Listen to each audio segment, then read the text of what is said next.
Welcome to commerce education online.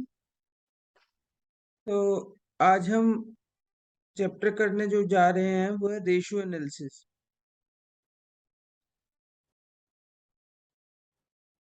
Ratio का meaning बता सकता है कोई? सिंपल रेशियो का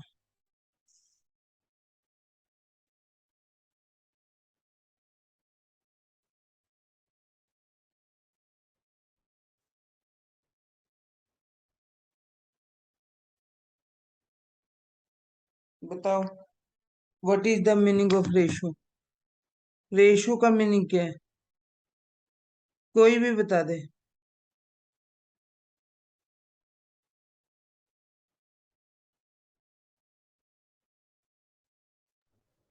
सर, रेशियो मीन्स टोटल का कितना पार्ट किसका है। Very good. एनीवन?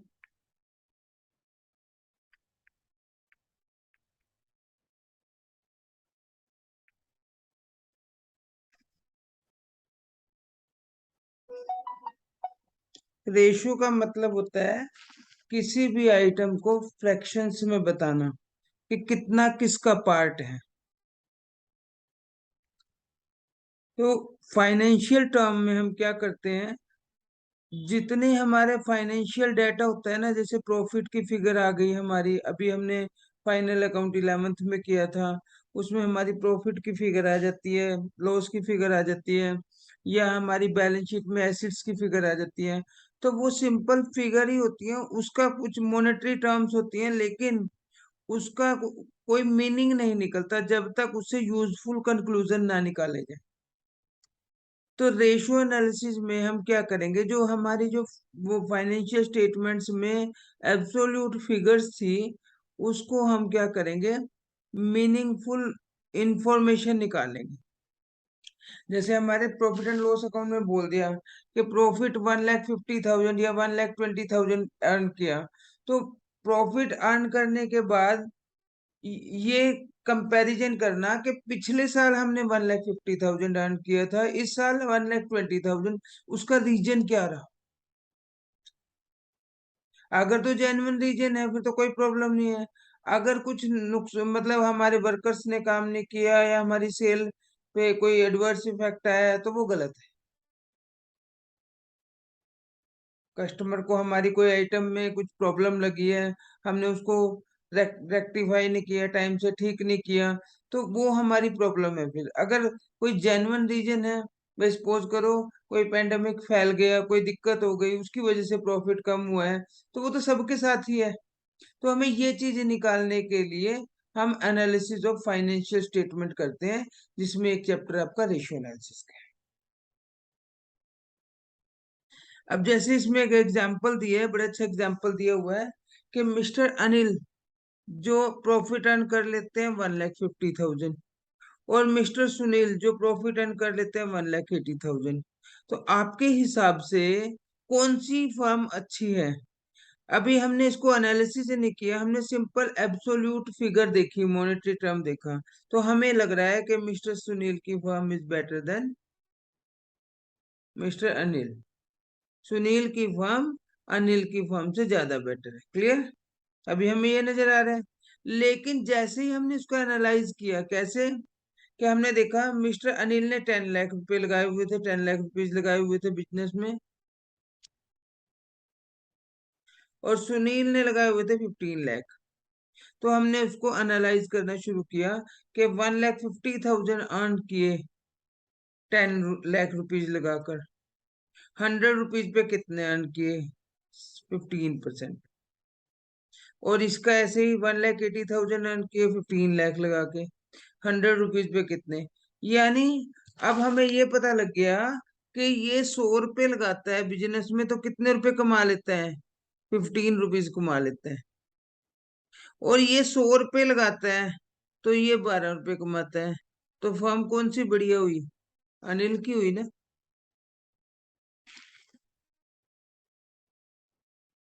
ये हमें कहाँ से पता लगा? उसको एनालाइज करके प्रॉपर तरीके से। ये रेशो का बेनिफिट है।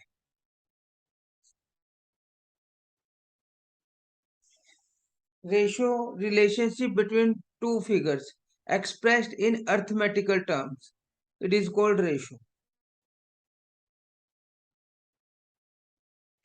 अब रेशियो को हम प्योर रेशियो या प्रोपोर्शन की फॉर्म में भी कर सकते हैं। सपोज करो एक बिजनेस में एसेट्स 2 लाख हैं, करंट लाइबिलिटीज 1 लाख हैं, तो अगर हम उसकी रेशियो निकालें करंट एसेट्स और करंट लाइबिलिटी की, हम 2:1 निकालेंगे। रेशियो को हम रेट में या सो मेनी टाइम्स में भी कर सकते हैं। कैसे?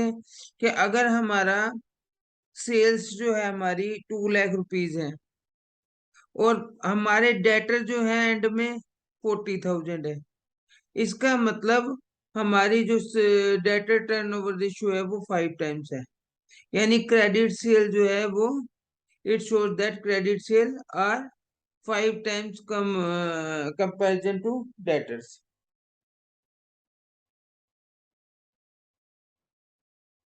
टोटल क्रेडिट सेल 2 लाख रुपए की है और क्रेडिट डेटर्स हमारे एट द एंड 40,000 के है। इसका मतलब 5 गुने हमारे क्रेडिट सेल के डेटर होते हैं। परसेंटेज की फॉर्म पे भी निकाल सकते हैं। परसेंटेज की फॉर्म में कैसे निकाल सकते हैं हम उसको? कि सपोज करो हमारी कैपिटल 10 लाख रुपीज लगी हुई है और हमने प्रॉफिट अर्न किया 2 लाख, तो 20% प्रॉफिट अर्न किया हमने।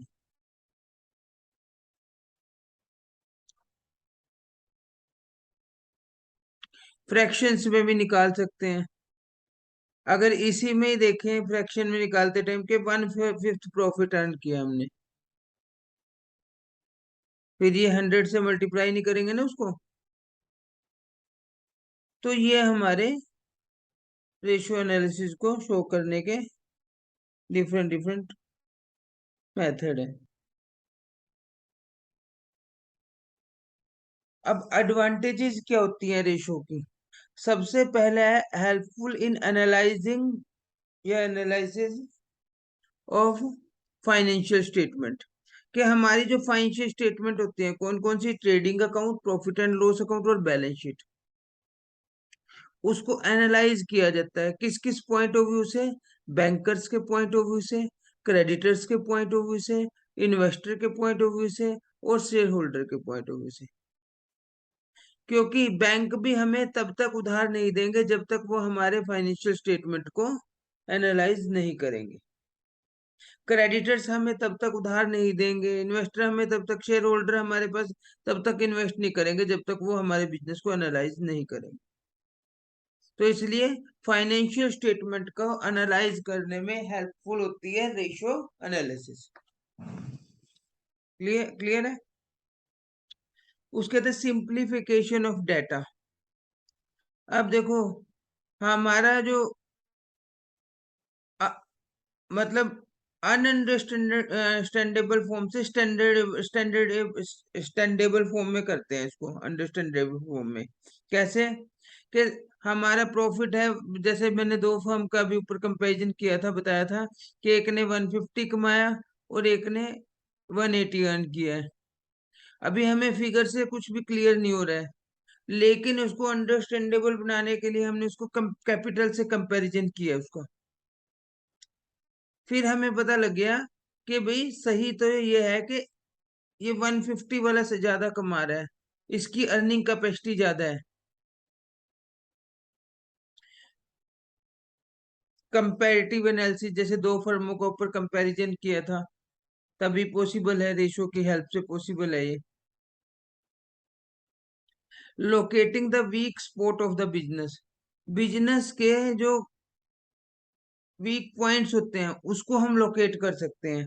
कि अगर हमें ये पता है कि हमारी ग्रोस प्रॉफिट रेशो तो ठीक आ रही है, जीपीआर तो ठीक आ रही है, लेकिन एनपी रेशो हमारी कम हो जाती है, तो इसका मतलब हमें फैक्ट्री में तो कुछ भी छेड़छाड़ करने की जरूरत नहीं है, ऑफिस के एक्सपेंसेस को कंट्रोल करना पड़ेगा अपने।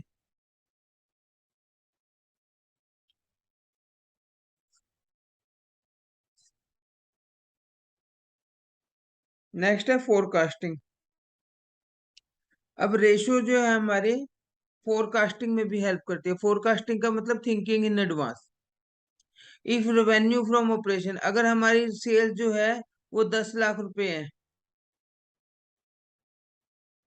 और हमारा जो इन्वेंट्री है वो 2 लाख रुपीज रखनी पड़ती है, इसका मतलब सेल्स का 20% इन्वेंट्री रखनी पड़ती है। तो अब हमें ये पता लग गया कि अगर अगर अगले साल का हमने टारगेट 15 लाख रुपए का रखा है या 20 लाख रुपए रखा है, उसका 20% हमें इन्वेंट्री में रखना पड़ेगा।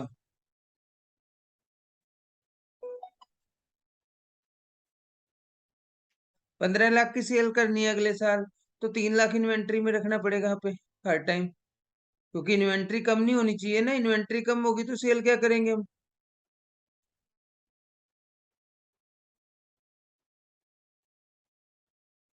अब ये देखो, आप कभी भी बैंक में पैसे निकलवाने जाते हो, क्या कभी कैशियर ने कहा है आपको कि भैया अभी पैसे नहीं है, थोड़ी देर बाद आना? उन्होंने प्रॉपर प्लानिंग की होती है। ये सारा रेशो का ये एनालिसिस के टूल, ये एनालिसिस ऑफ फाइनेंशियल स्टेटमेंट जो है, इसके सारे टूल्स यूज करते हैं वो, उसी से प्रॉपर प्लानिंग करते हैं। वो अपनी कैश रिजर्व रेशो मेंटेन करके रखते हैं उसकी हेल्प से, कि कितना कैश हमें हर टाइम चाहिए, ताकि कोई भी कस्टमर वापस ना जाए। Estimate about the trend of business. अब बिजनेस का जो ग्राफ है वो ऊपर की तरफ जा रहा है, नीचे की तरफ जा रहा है, ये भी हम रेशो की हेल्प से ही ट्रेस आउट करते हैं।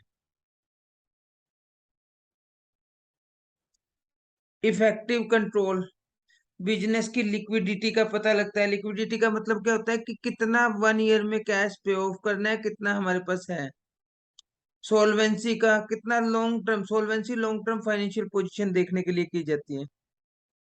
प्रॉफिटेबिलिटी जो है वो आपकी बिजनेस की एफिशिएंसी चेक करती है, कि कितना बिजनेस यूटिलाइज करके प्रॉफिट कमा रहा है एसेट्स को।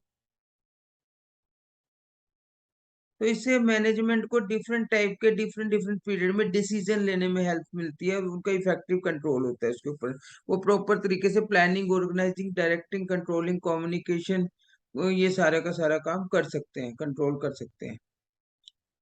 नेक्स्ट है स्टडी ऑफ फाइनेंशियल साउंडनेस। हमारा बिजनेस कितना फाइनेंशियली साउंड है। अब फाइनेंशियल स्टेटमेंट में दो होती है, एक तो trading profit and loss account, ये तो होती है हमारी रेवेन्यू स्टेटमेंट, जिससे हमें पता लगता है कितना प्रॉफिट कितना लॉस हुआ है। और एक होती है पोजीशनल स्टेटमेंट, जिसको बैलेंस शीट बोलते हैं, जो हमारी पोजीशन शो करती है। पोजीशन कैसे पता लगती है? किसमें एसेट्स और लाइबिलिटीज होती है। एसेट्स में से लाइबिलिटी लेस कर दोगे तो हमारी पोजीशन पता लग जाएगी, कितने हम अपने अपने पास से पैसे लगाया हुआ कैपिटल। तो इसलिए इससे फाइनेंशियल साउंडनेस का भी पता लगता है। वीडियो ऑन करो आस्था वैभव।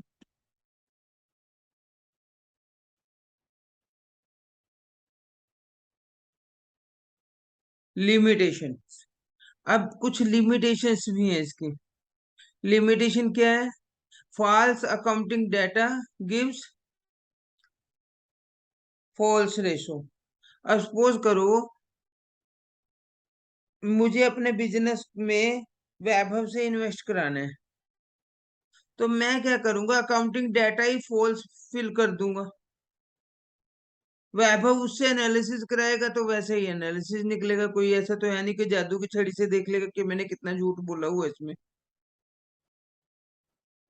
तो ये एक लिमिटेशन है कि जैसा डाटा मिलेगा वैसा रिजल्ट आ जाएगा। कोई ये बैरोमीटर नहीं है जिसे पता लग जाएगा भी एक्चुअल है या नहीं है। तो इसको हम प्रॉपर रिलायबल नहीं हो सकते इसके ऊपर। नेक्स्ट है comparison not possible if different firm adopt different accounting policy. अब सपोज करो ए लिमिटेड जो है और बी लिमिटेड है, हम दोनों फर्म का ना कंपैरिजन कर रहे हैं, लेकिन ए लिमिटेड ने डेप्रिसिएशन का मेथड लगाया हुआ है ओरिजिनल कॉस्ट मेथड, और इसने लगाया हुआ रिटर्न डाउन वैल्यू मेथड। क्या कंपैरिजन कर सकते हैं? हम नहीं कर सकते। इसने स्टॉक को कैलकुलेट करने का लीफो मेथड लगाया हुआ है, मेथड अलग अलग होते हैं, लास्ट इन फर्स्ट आउट। और इसने फीफो मेथड लगाया, फर्स्ट इन फर्स्ट आउट।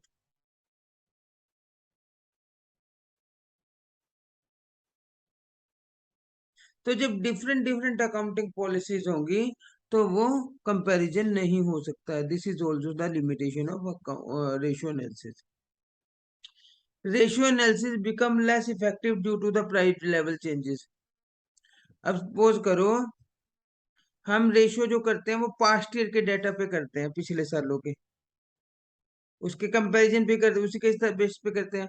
अब पिछले साल हमारा जो रेट कुछ और था गुड्स का, और इस बार रेट कोरोना की वजह से किसी और वजह से इंक्रीज हो गया, या कुछ चीजों का डिक्रीज हो गया जिसकी डिमांड कम हो गई थी, तो कंपैरिजन तब भी पॉसिबल नहीं होता अगर हमारा प्राइस लेवल चेंज हो जाता है। तो ये भी रेशियो एनालिसिस की ड्रॉबैक है। रेशियो में भी misleading in absence of absolute data. अगर हमारे पास एब्सोल्यूट डाटा नहीं है, सही डाटा नहीं है बिल्कुल, वहां मिसलीड करती है ratio. Limited use of a single ratio. अब हमने करंट रेशियो निकाली कि 3:1 है, लेकिन इसका मतलब ये नहीं है कि ये फर्म बहुत बढ़िया है। हो सकता है वो लॉसेज में जा रही हो। मतलब एक सिंगल रेशो से हम कोई भी आइडिया नहीं लगा सकते, सभी रेशो का मिलके कंक्लूजन निकाला जाएगा, तब पॉसिबिलिटी है कि पता लगे। नेक्स्ट है विंडो ड्रेसिंग। कि अगर हमने बिजनेस की बैलेंस शीट बहुत अच्छे तरीके से बना दी, बैलेंस शीट को विंडो बोलते हैं बिजनेस की, और अंदर बिजनेस में है कुछ नहीं, जैसे एक मकान की खिड़की सजा दो तुम, अंदर उसका बुरा हाल है, तो इसको विंडो ड्रेसिंग बोलते हैं बिजनेस में भी। कि विंडो सजाई हुई जैसे एक मकान की और अंदर बेकार है, तो उससे हमें बाहर वाला देखेगा कि विंडो इतनी अच्छी है, मकान कितना बढ़िया होगा, और उसके बेस पे वो मकान पे पैसे लगा देगा,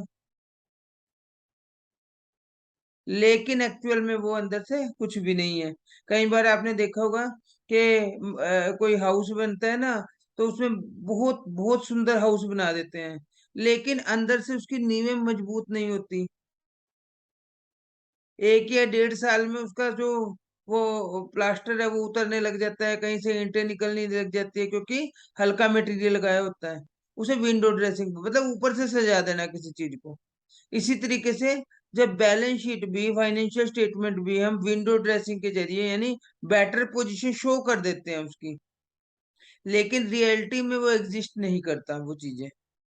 that is called window dressing.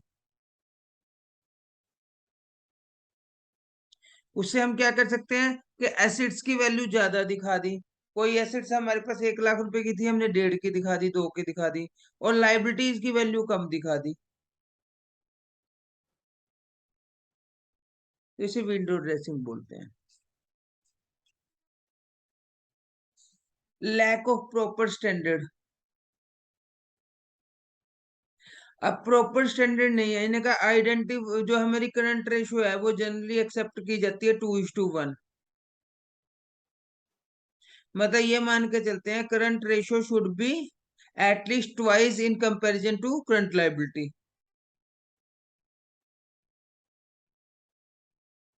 लेकिन ये सभी बिजनेस में पॉसिबल नहीं होता। कुछ बिजनेस ऐसे होते हैं जहां करंट रेशियो 3:1 चाहिए होती है, कुछ बिजनेस ऐसे होते हैं 1:1 में भी काम चल जाता है।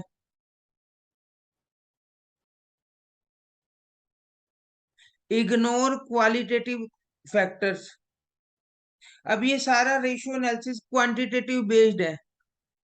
क्वालिटेटिव इंफॉर्मेशन जैसे फाइनेंशियल अकाउंटिंग में नहीं थी, तो इसमें भी नहीं है।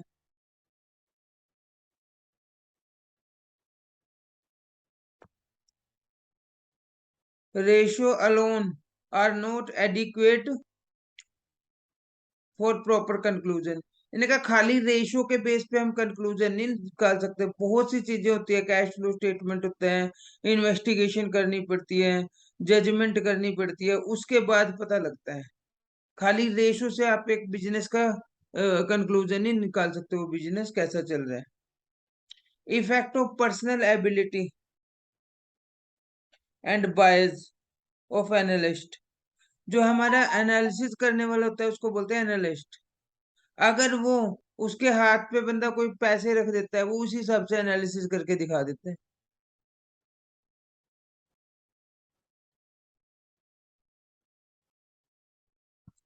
अब है क्लासिफिकेशन ऑफ रेशियोज। एक तो बैलेंस शीट रेशियो होती है, जिसमें एसेट्स और लाइबिलिटी ही देखी जाती हैं, वो होती है बैलेंस शीट रेशियो। एक होती है प्रॉफिट एंड लॉस रेशियो, जो प्रॉफिट्स के ऊपर बेस होती है total. Gross profit ratio, net profit ratio, operating profit ratio.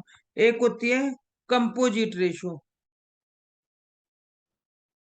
Trade receivable turnover ratio, trade payable turnover ratio, working capital turnover ratio, जो मतलब दो जो कंप्यूट की जाती है प्रॉफिट एंड लॉस और बैलेंस शीट दोनों की हेल्प से।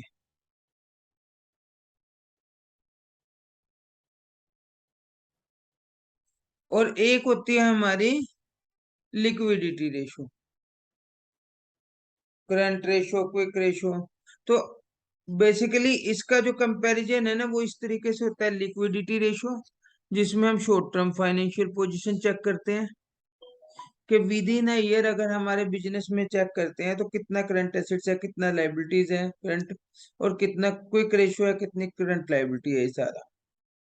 यानी लिक्विडिटी रेशियो को बोलते हैं short term financial position check करना। कई बार क्वेश्चन में आपको ना बोर्ड में वो ये भी नहीं बोलेगा कि लिक्विडिटी रेशियो निकालो, वो ये कहेगा please you have to check short term financial position of this firm. तो आपको खुद देखना है कि लिक्विडिटी रेशियो निकालनी है। अगर वो लॉन्ग टर्म फाइनेंशियल पोजीशन कहे तो आपको करना है सोल्वेंसी रेशियो चेक।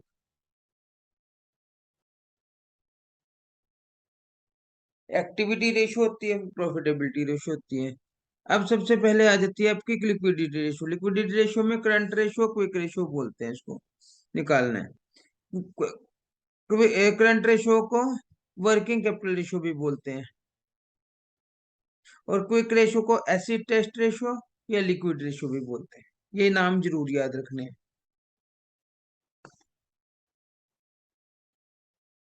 तो आज हम कर रहे हैं current ratio. Current ratio is the comparison of current assets और करंट लायबिलिटी। करंट एसेट्स क्या होती है?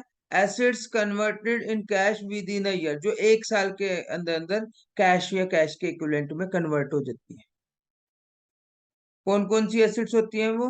करंट इन्वेस्टमेंट हमारी, इन्वेंट्री, इन्वेंट्री में loose tool store spare part को छोड़ के।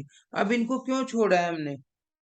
क्योंकि लूज टूल्स क्या होते हैं? ये प्लास, पेचकस, पुर्जे, ये इस तरह के क्या होते हैं जो हमारे पे जो हमें डे टू डे में जरूरत पड़ती है। इनको थोड़ी बेच देंगे हम लाइबिलिटीज की पेमेंट करने के लिए। उसके स्टोर्स एंड स्पेयर पार्ट्स क्या होते हैं? जो मशीन में यूज होते हैं, रुई यूज होती है, वो कॉटन यूज होती है, उसके बाद वो आपका लुब्रिकेंट ऑयल यूज होते हैं, वो जो स्टोर एंड स्पेयर्स में आ जाते हैं। स्टोर्स एंड स्पेयर्स में वो तो नहीं बेच सकते हम, स्टॉक बेच सकते हैं अपना। तो इन्वेंट्रीज में ये सभी चीजें आती हैं, लेकिन उसने कहा इन्वेंट्री में ये छोड़ के बाकी सारी करंट एसेट्स हैं। ट्रेड रिसीवेबल, ट्रेड रिसीवेबल में बिल रिसीवेबल और डेटर्स दोनों आ जाते हैं, प्रोविजन उसमें से लेस कर देंगे। Cash and bank balance, cash in hand, cash at bank, और जितने चेक इन हैंड है वो भी इसमें लेंगे, याद रखना। Short term loans and advances कोई दिए हुए हैं। अदर करंट एसेट्स जैसे prepaid expenses,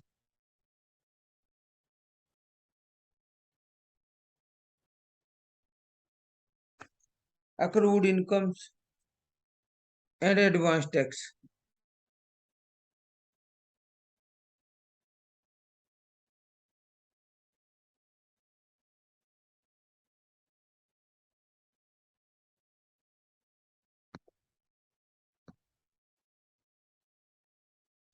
example number first, सभी वीडियो ऑन करेंगे।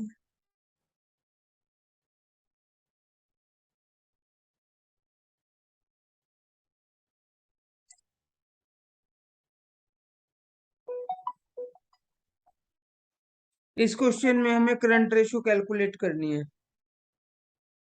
वीडियो ऑन करेंगे।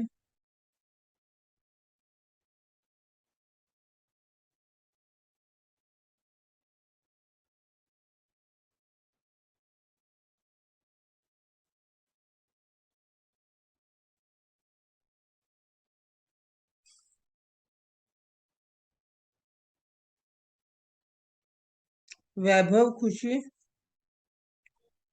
Yes sir. Sir good morning. Network slow है। Good morning. एक ही मोहल्ले में नेटवर्क इशू नहीं होता। हाँ जी। सर मेरा वाईफाई है। वाईफाई तो बिल्कुल भी नहीं होता। हाँ जी। और जो रितिका ने बोल दिया कि सर मैंने इनका ही पासवर्ड यूज कर रही हूँ। सर इतना दूर कैच ही नहीं करेगा। अच्छा अच्छा। चलो बेटा, इसमें देखो करंट रेशियो निकालनी है हमें। नॉन करंट इन्वेस्टमेंट हमें दी हुई है, इसको तो लेंगे ही नहीं, साफ ही नॉन करंट लिखा हुआ है। करंट इन्वेस्टमेंट ले लेंगे। इसमें इन्वेंट्री में 280 है, 50,000 लूज टूल्स इसमें ऐड हुए हुए हैं, तो 230 लेंगे इन्वेंट्री। डेटर्स दोनों ले लेंगे, ट्रेड रिसीवेबल और बिल रिसीवेबल। ट्रेड रिसीवेबल में दोनों ले लेंगे, डेटर्स और बिल रिसीवेबल। उसके बाद इसमें short term provision for tax, cash at bank balance ले लेंगे। ये 1 2 3 4 5 आइटम हम ऐड कर लेंगे। 1 2 3 4 5। 4,80,000 हमारी करंट एसेट्स होगी।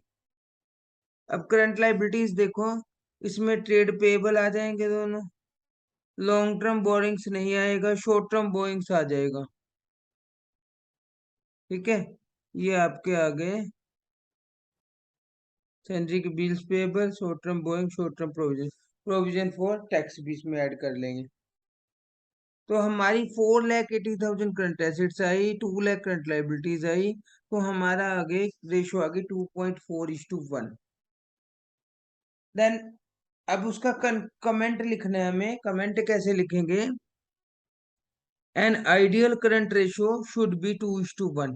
हमारे पास 2 रुपए अपने होने चाहिए, 1 रुपया देना चाहिए, लेकिन इस क्वेश्चन में हमारे पास 2 रुपए 40 पैसे अपने हैं, 1 रुपया देना है, तो पोजीशन इज सेटिस्फैक्ट्री। ज्यादा पैसे है ना हमारे पास।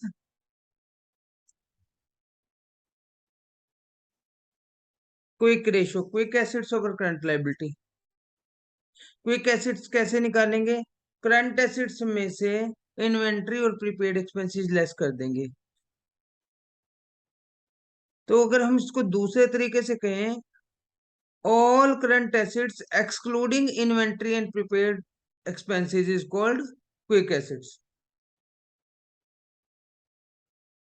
यानी इन्वेंट्री और प्रीपेड एक्सपेंसेस को छोड़ के जितनी भी करंट एसेट्स होती हैं वो सारी की सारी क्विक एसेट होती है। इसमें करंट इन्वेस्टमेंट आ जाएगी, आपकी ट्रेड रिसीवेबल आ जाएंगे, कैश बैंक बैलेंस आ जाएगा, शॉर्ट टर्म एडवांस लोन से एडवांसेस आ जाएंगे।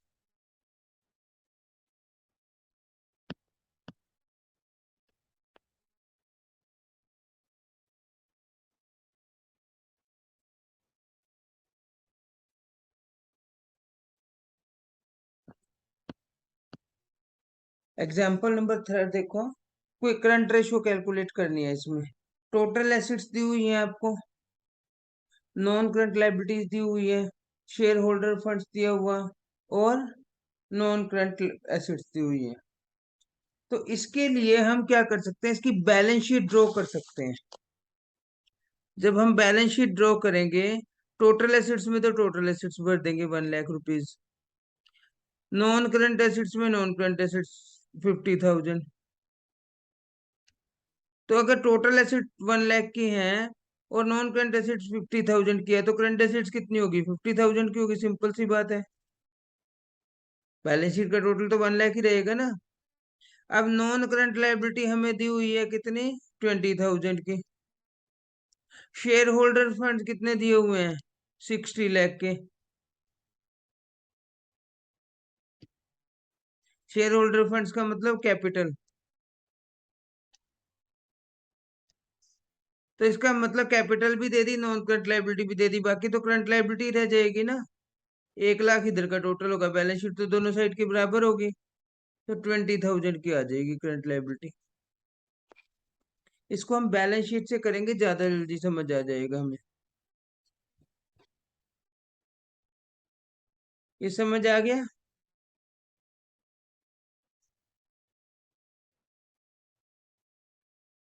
मतलब इसके लिए आपको पता भी होना चाहिए, शेयर होल्डर फंड्स का मतलब कैपिटल की बात कर रहा है ये। नॉन करंट लाइबिलिटी यानी जो वो लाइबिलिटी जो 1 साल के बाद देनी है हमें। टोटल एसेट्स टोटल बता रहा है बैलेंस शीट का। Non current assets fixed assets की बात कर रहा है, तो करंट निकल जाएगी उसमें से। तो ये देखो 50,000 करंट एसेट्स आ गई, 20,000 करंट लाइबिलिटीज आ जाएंगी, तो ये आ जाएगा 2.5:1।